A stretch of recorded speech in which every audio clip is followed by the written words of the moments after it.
Madame, Messieurs, bonjour. Bienvenue. Nous sommes mardi 7 avril. Nous espérons que vous portez au mieux chez vous. Nous allons tout de suite commencer ce point de presse quotidien et je cède la parole à Emmanuel pour un point sur la situation pandémique. Bonjour à tous, goedemorgen iedereen. Nous faisons aujourd'hui le point sur la situation d'hier, du lundi 6 avril. En ce qui concerne les nouvelles hospitalisations, 314 personnes ont été hospitalisées hier. C'est une diminution par rapport à ce que nous avons observé ces derniers jours. 171 personnes ont pu quitter l'hôpital. Cela porte aujourd'hui à 6012 le nombre de personnes actuellement hospitalisées dans le cadre d'une infection à coronavirus. Parmi ces personnes, 1260 sont actuellement aux soins intensifs. Cela représente une occupation des lits de soins intensifs disponibles de 56%. 999 personnes nécessitent actuellement une assistance pour respirer.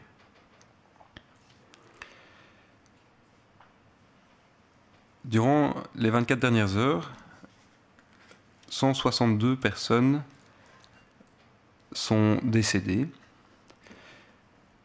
Et nous avons également été informés de 241 décès qui ont eu lieu dans des maisons de repos en Flandre durant les jours passés. Comme on vous l'a déjà expliqué ces dernières semaines, ces derniers jours, les décès qui surviennent dans les maisons de repos, les informations reviennent avec un peu plus de retard par rapport aux hôpitaux, et ce sont aussi des personnes pour lesquelles un diagnostic de laboratoire n'a pas toujours été possible.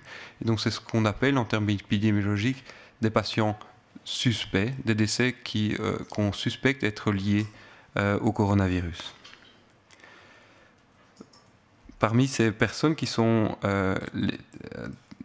décédées hier et dans le contexte que je viens de vous expliquer, 300 personnes résidaient en Flandre, 74 en Wallonie et 29 à Bruxelles.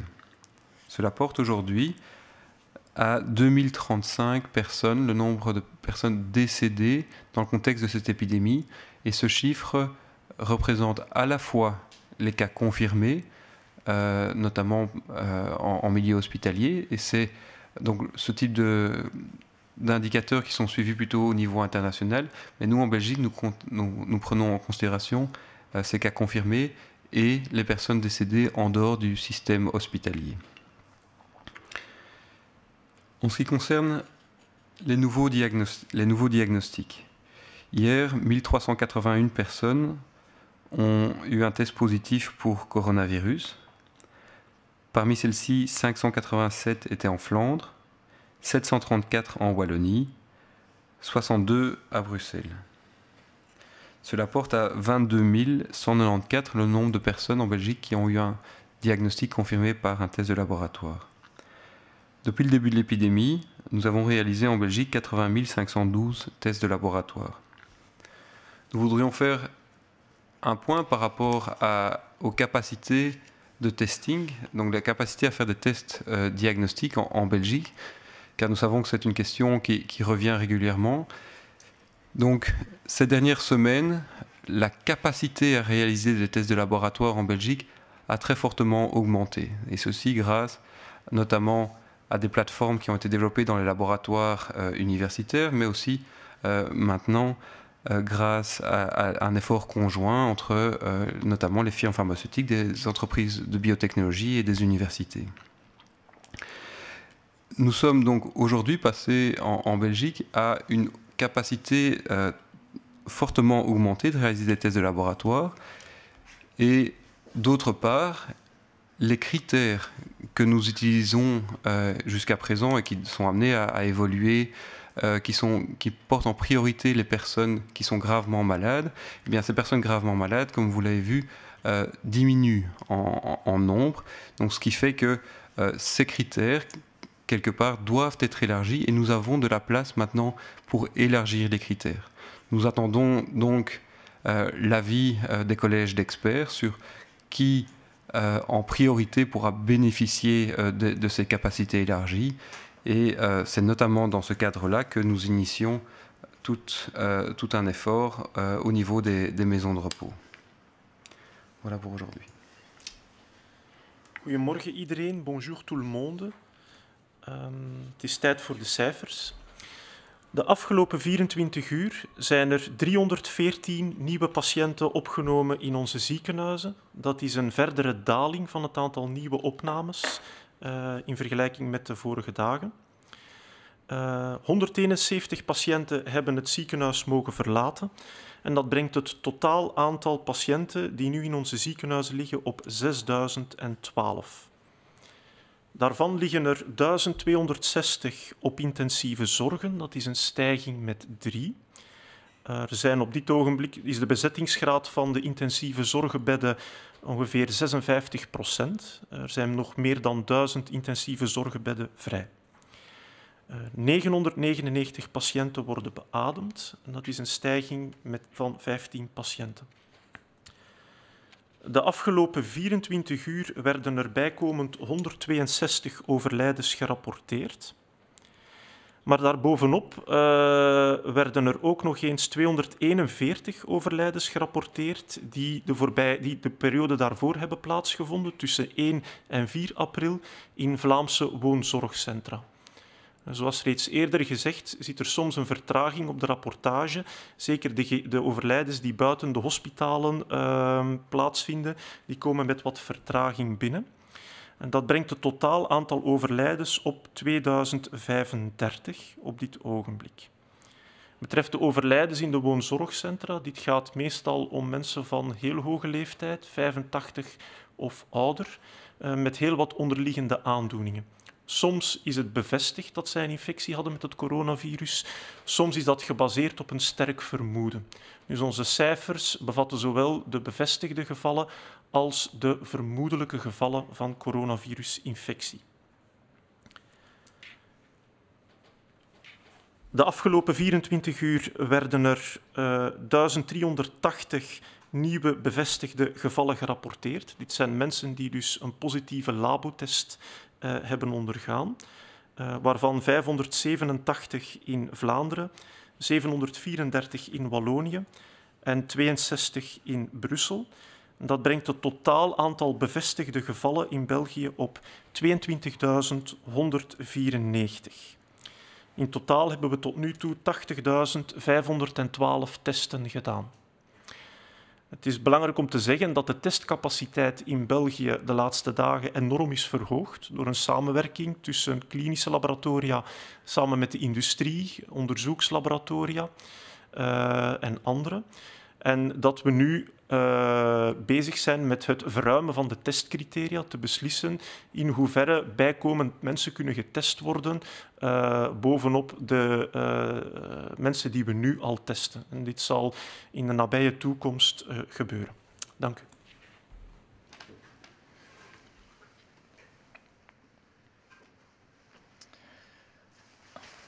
Bonjour à tous. Si on regarde les statistiques de notre société belge, un tiers des familles belges est constitué d'une et une seule personne.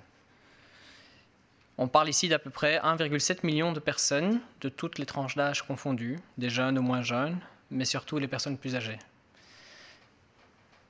En raison des mesures renforcées qui sont prises pour l'instant, il y a un risque assez élevé pour ces personnes-là d'être plus isolées. Cette période-ci qu'on vit pour l'instant est donc beaucoup plus difficile à vivre pour cette personne qui se retrouve malheureusement parfois seule chez elle. Nous faisons vraiment un appel à chacun d'être extrêmement vigilant pour ces personnes. N'hésitez pas à passer un coup de fil, n'hésitez pas à offrir une oreille bienveillante, car la solidarité, dans des circonstances aussi exceptionnelles, est très importante et fera la différence pour ces personnes. Hier, durant cette conférence de presse, pour parler d'un autre sujet, il y a eu des questions qui nous sont venues concernant les Belges étant à l'étranger. Le conseil reste toujours le même pour ces Belges qui voyagent ou qui ont voyagé à l'étranger, vu que les déplacements non essentiels sont à présent interdits. c'est tout d'abord de se faire connaître auprès des affaires étrangères sur la plateforme online qui s'appelle Travelers Online, de telle sorte que les ambassades belges à l'étranger puissent entrer en contact avec vous. Si des Belges se trouvent à l'étranger ont des questions par rapport à la situation, ils peuvent contacter directement les affaires étrangères. Il y a un numéro de téléphone spécifique qui a été ouvert pour eux. C'est le 02 501 40 00.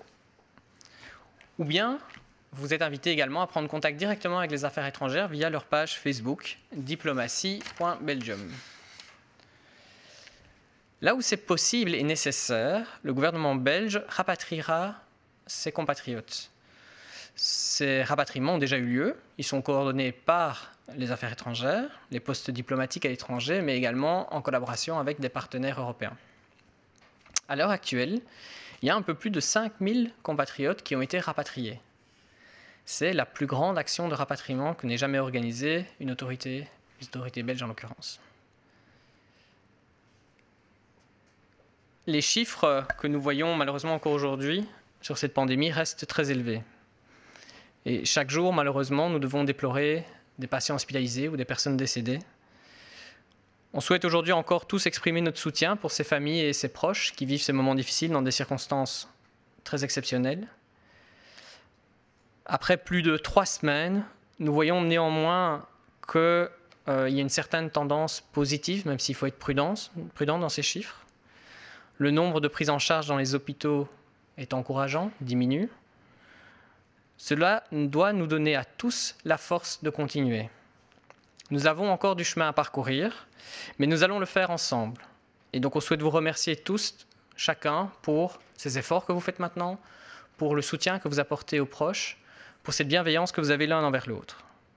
Continuez à tenir bon, continuons à être solidaires, continuons à rester chez nous et à ne sortir que si c'est nécessaire.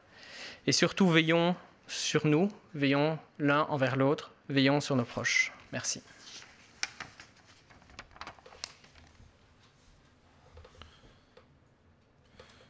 Goedemorgen. Uit statistieken blijkt dat 1/3 van de Belgische gezinnen bestaat uit 1 persoon. Het gaat over ongeveer 1,7 miljoen mensen van alle leeftijden. Het gaat over jonge mensen, mensen van middelbare leeftijd, maar vanzelfsprekend ook over heel wat ouderen. Door de huidige maatregelen dreigen deze personen nog meer geïsoleerd te geraken. Deze periode kan voor deze mensen dan ook zeer ingrijpend zijn. Wees extra waakzaam voor deze personen. Geef hen een belletje en bied een luisterend oor aan. Solidariteit maakt in deze uitzonderlijke omstandigheden een wezenlijk verschil voor deze mensen.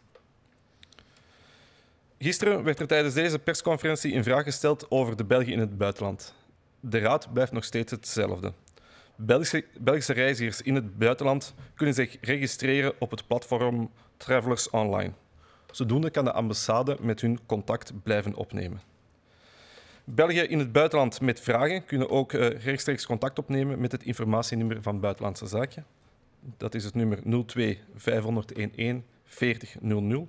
Of kunnen ook een privébericht versturen op de Facebookpagina van diplomatie.belgium.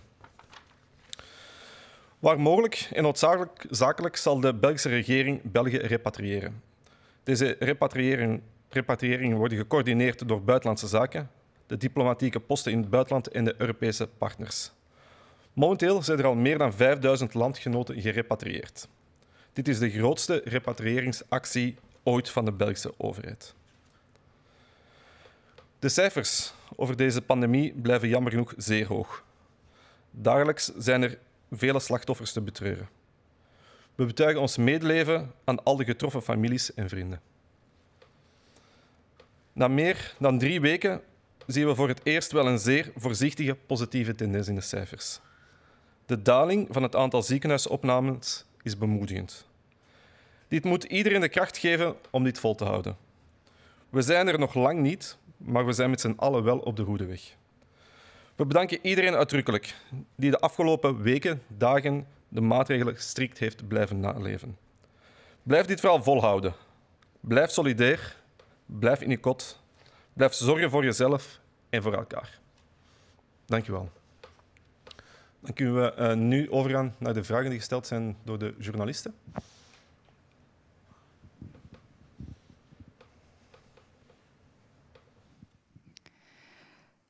Combien de tests quotidiens sont actuellement réalisés?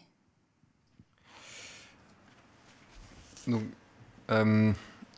quotidiennement, nous testons en Belgique les personnes qui doivent être admises à l'hôpital et un certain nombre de soignants qui sont exposés au coronavirus. Comme mentionné, la proportion en tout cas de personnes qui doivent être hospitalisées, le nombre de personnes qui doivent être hospitalisées aujourd'hui commence à diminuer, alors que notre capacité à réaliser des tests a été fortement augmentée ces dernières semaines. Et donc aujourd'hui, il réexiste de nouveau un espace pour tester beaucoup plus. Et c'est donc dans ce sens que nous travaillons. Nous attendons non seulement un élargissement des critères sur qui doit être testé, il faut que les hôpitaux, les laboratoires aient des indications claires qui leur arrivent. Mais d'autres initiatives sont actuellement en cours, de très larges initiatives, notamment vers les maisons de repos. Donc ce nombre de tests est de 80 512 depuis le début de l'épidémie, et nous estimons que dans les prochains jours, nous pourrons utiliser au maximum les capacités développées.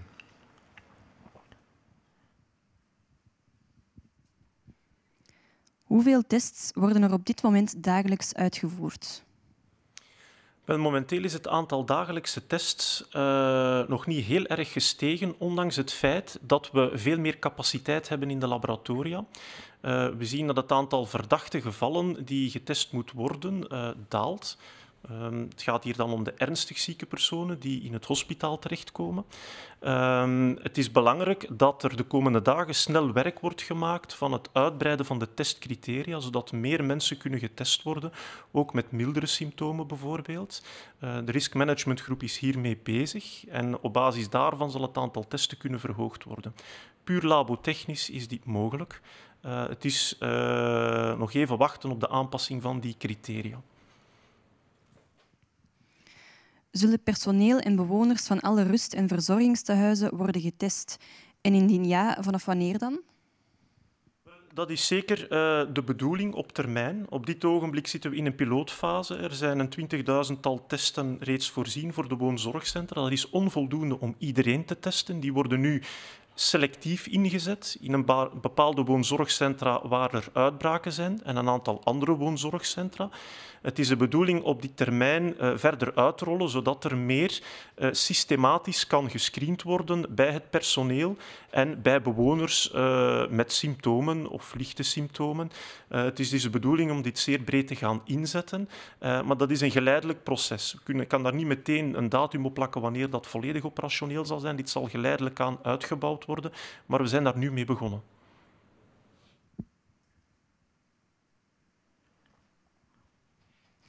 Des dépistages généralisés à toutes les maisons de repos et de soins sont-ils prévus pour le personnel et les résidents? Si oui, à partir de quand? Il existe en Belgique près de 1500 maisons de repos et de soins sur l'ensemble de notre pays. Et l'objectif est clair, c'est de pouvoir proposer un test de diagnostic à tout le monde, que ce soit les professionnels qui soutiennent ces personnes au quotidien et les résidents. La capacité à réaliser ces tests a été très fortement augmentée, comme vous le savez, mais le lancement de cette stratégie de pouvoir tester a commencé. C'est évidemment quelque chose qui, même avec les moyens très importants mis à disposition pour cet effort, c'est quelque chose qui va inévitablement se lancer de façon progressive et tout le monde ne va pas pouvoir bénéficier du jour au lendemain d'un test diagnostique. Mais l'effort est lancé et nous devrions atteindre petit à petit et le plus rapidement possible cet objectif. Le virus pourrait-il devenir cyclique, comme par exemple la grippe? Oui, nous savons que d'autres coronavirus qui sont responsables d'infections plus légères chez l'homme et que nous suivons déjà depuis de nombreuses années ont des pics durant la période hivernale. Nous ne savons pas encore si ce sera le même type de cycle que nous allons observer avec ce coronavirus, mais c'est tout à fait possible que ce virus revienne de façon régulière, et c'est pour ça que l'ensemble des efforts, les efforts qu'on fait aujourd'hui dans notre vie quotidienne, mais aussi les efforts qui sont réalisés dans les laboratoires de recherche pour trouver des vaccins et des nouveaux médicaments sont tout aussi importants pour pouvoir se préparer à ces prochains pics et pour pouvoir protéger au maximum notre population.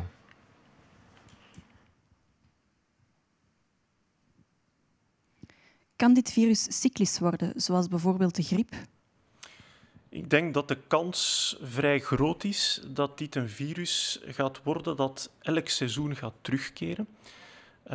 Dat is op zich niet erg. We verwachten dat dit op termijn zich meer en meer zal gaan gedragen zoals een verkoudheidsvirus. En dat is het moment wanneer heel veel mensen immuniteit hebben opgebouwd. Dan kan het virus sommige mensen nog wel besmetten, maar omdat er een gedeeltelijke immuniteit is, zijn de gevolgen daarvan minder erg. Dus de verwachting is dat dit virus op termijn, binnen enkele jaren, een soort van seizoensvirus zou kunnen worden, dat eerder verkoudheidssymptomen gaat induceren. Het probleem is dat we nog in een fase zitten waarin er heel weinig immuniteit is in de bevolking. Heel veel mensen nog heel gevoelig zijn voor dit virus. En dat we dus nog een hele periode moeten doorgaan waarin er heel wat ernstige infecties kunnen plaatsvinden. Dit kan volgende winter nog zijn. Dus eer dat we dat punt, dat evenwicht bereiken tussen infectiedruk en populatieimmuniteit, moeten er waarschijnlijk wel enkele jaren passeren eerst. Verschillende landen zoals Frankrijk en Duitsland willen hun bevolking op een bepaalde manier gaan traceren tijdens de afbouw van de maatregelen. Hoe zit dat in België? Wel, wij denken daar ook heel hard over na. Dat is een onderdeel ook van de exit-strategie. Als we maatregelen gaan versoepelen, is het belangrijk dat we de vinger aan de pols houden van wat er gebeurt in de bevolking, wat er gebeurt met de viruscirculatie. Komen er nieuwe haartjes? We moeten die snel kunnen identificeren. En we moeten ook snel de contacten kunnen vinden van de besmette personen, zodanig dat die mensen ook kunnen opgevolgd worden. Die teststrategie zal daar heel belangrijk in zijn. Dat is eigenlijk een van de hoofdredenen waarom we nu die testcapaciteit zo sterk aan het opdrijven zijn, omdat dit een belangrijk wapen gaat zijn in die fase na de uitbraak. En even belangrijk is natuurlijk het traceren van de contacten. En daar wordt over nagedacht hoe we dat zo efficiënt mogelijk kunnen doen. Daar zijn technologische hulpmiddelen voor. Dat kan met mankracht. Dus daar wordt nu volop over nagedacht in een werkgroep om te zien hoe dat we dat zo goed mogelijk kunnen aanpakken.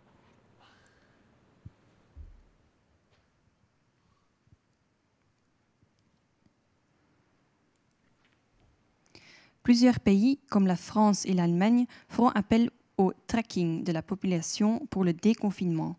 Qu'en est-il en Belgique? Donc, ce qu'on appelle le tracking, c'est la recherche active de cas.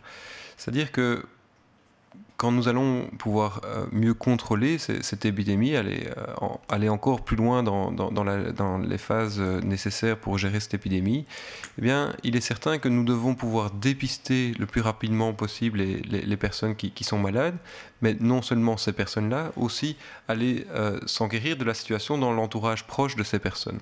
Cet entourage peut être infecté de façon symptomatique ou asymptomatique, et tout l'effort nécessaire pour aller dans l'entourage de chaque nouveau patient est un effort extrêmement important et surtout extrêmement nécessaire si on veut pouvoir aller aussi vite que le virus et pouvoir éteindre les feux qui se présenteront inévitablement dans les semaines et les mois qui viendront. Pour faire ce travail d'aller rechercher les cas contacts, eh bien, c'est un travail qui nécessite évidemment beaucoup de personnes, puisque chaque nouveau cas devra être accompagné d'un groupe ou d'une personne qui l'aidera à aller tracer ces contacts.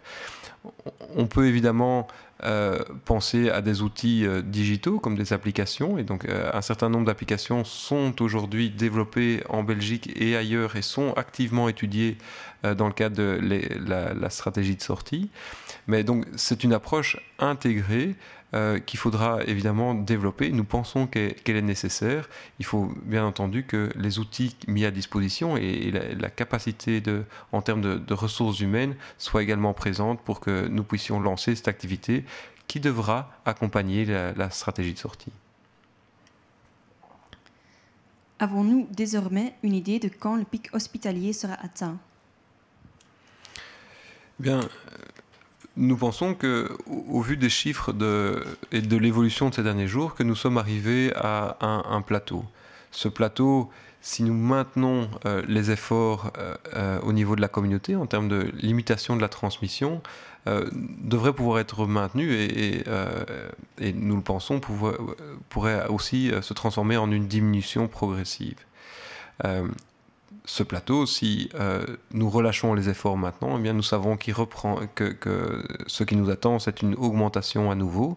Et donc, oui, aujourd'hui, c'est notre décision de savoir si nous voulons transformer ce plateau en pic et d'aller vers une phase où nous descendons, ou si nous relâchons trop vite, eh bien que ce plateau soit une phase avant une nouvelle augmentation. Et donc c'est pour ça que c'est extrêmement important aujourd'hui de maintenir notre effort, et même si on commence à parler de stratégie de sortie, il faut savoir que nous ne sommes pas aujourd'hui dans une position où nous pouvons relâcher nos efforts, il faut continuer.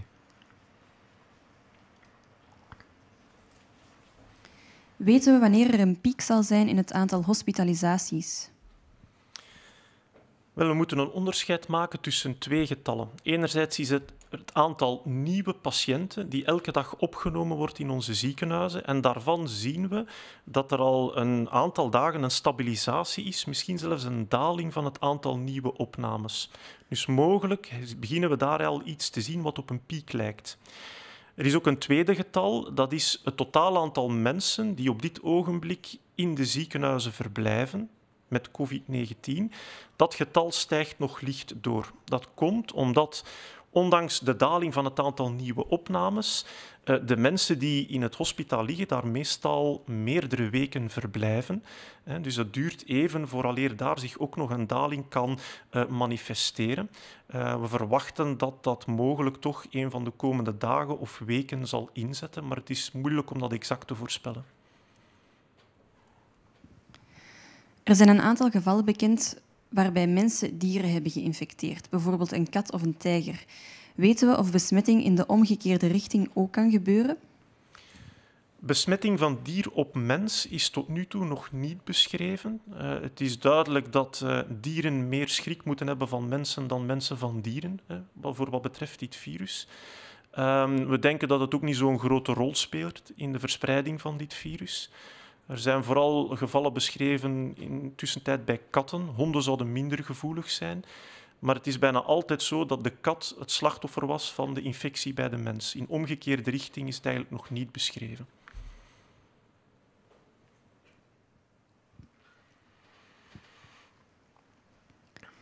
Après plusieurs cas confirmés de contamination de l'homme vers un animal comme un chat ou un tigre, sait-on si la contamination est possible de l'animal vers l'homme? Nous pensons que la transmission initiale s'est faite de l'animal vers l'homme, d'accord ? C'est ce qui s'est passé en Chine il y a déjà plusieurs mois, mais que cette transmission de l'animal vers l'homme est aujourd'hui quelque chose d'extrêmement rare et n'a pas été décrit. Au contraire, les humains sont largement vecteurs de cette épidémie aujourd'hui et la transmission se fait d'homme à homme et on l'a vu dans certains cas qui restent pour l'instant très limités. Une personne malade, infectieuse, peut transmettre le virus à son animal de compagnie. On pense que les chats sont plus sensibles que les chiens, par exemple. Mais donc, aujourd'hui, la transmission, c'est vraiment d'homme à homme, d'abord. De l'homme à son animal de compagnie, de temps en temps, ça peut arriver, puisqu'on le décrit. Mais par contre, dans l'autre sens, c'est quelque chose pour lequel nous n'avons aucune évidence. Et donc, nous pensons à ce jour que ce n'est certainement pas un des vecteurs qui contribue à la propagation du virus de façon significative dans notre société. Comment réagissez-vous à la recommandation de la ville de Wavre et de certains virologues de rendre obligatoire le port d'un masque buccal en rue? d'une manière générale, nous savons que dans la gestion de cette épidémie, tous les efforts, toutes les bonnes intentions, y compris qui sont réalisés de façon extrêmement limitée et donc dans l'espace et donc de façon non coordonnée, auront un impact extrêmement limité sur la propagation du virus. Nous pensons qu'il faut faire un effort pour que les mesures que nous prenons se fassent de façon cohérente sur l'ensemble de la population. Vous savez qu'un masque est un élément parmi d'autres pour diminuer la transmission et que dans le contexte actuel, qui est évidemment amené à évoluer, quand on reste chez soi, qu'on respecte les distanciations sociales, porter un masque ne va pas contribuer de façon importante à la diminution de la transmission, mais dans un futur, évidemment, que nous envisagerons tous les scénarios pour permettre aussi de reprendre une vie qui ressemble un peu plus à notre vie habituelle, et donc où la distanciation physique sera moins applicable dans certaines circonstances, et dans ce cas-là, le masque pourra avoir son utilité, mais de nouveau, il faudra que ce soit fait de façon cohérente pour que cela puisse avoir un impact et contribuer à maîtriser la propagation du virus dans notre communauté. Wat vindt u van de aanbeveling van de stad Waver en bepaalde virologen om het dragen van een masker op straat verplicht te maken? Wel, wij denken dat dat in de huidige context weinig toegevoegde waarde biedt. In deze fase van de epidemie hebben wij gekozen voor een aanpak van afstand houden. Minimum 1,5 meter afstand tegenover elkaar. Het dragen van maskers voegt daar heel weinig aan toe. Dus het heeft weinig zin voor een gezond persoon die zich begeeft in de openbare ruimte, die op straat gaat wandelen om een masker te dragen.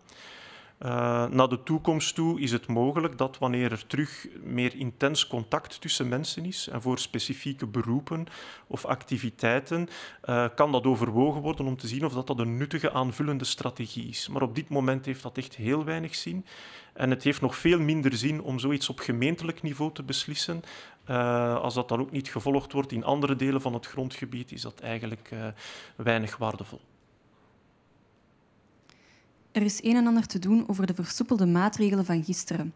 Welke juridische waarde hebben die richtlijnen? Verschillende parketten hebben dan al gezegd dat ze niet zullen vervolgen op basis van de nieuwe richtlijnen, maar wel op basis van een veel minder gedetailleerd ministerieel besluit. Komt er een verduidelijking van dat besluit? Eerst en vooral misschien heel even verduidelijken dat er geen versoepeling is van de maatregelen. Er zijn verduidelijkingen aangebracht, maar de basismaatregelen zijn nog nooit gewijzigd. Er zijn enkel verfijningen aangebracht en verduidelijkingen. Wat betreft die maatregelen, die noodzakelijke maatregelen voor de volksgezondheid, zijn genomen door de Nationale Veiligheidsraad. Die hebben een wettelijke basis gekregen in verschillende ministeriële besluiten. Dat is de wettelijke basis van die maatregelen. Die maatregelen zijn verduidelijkt en concreet gemaakt door het Federaal Coördinatiecomité om het mogelijk te maken dat deze maatregelen door iedereen kunnen nageleefd worden. In dat Federaal Coördinatiecomité worden die maatregelen opgevolgd en worden die verduidelijkt bij consensus. In dat Federaal Coördinatiecomité zitten dan ook alle verschillende betrokken diensten en verschillende overheden.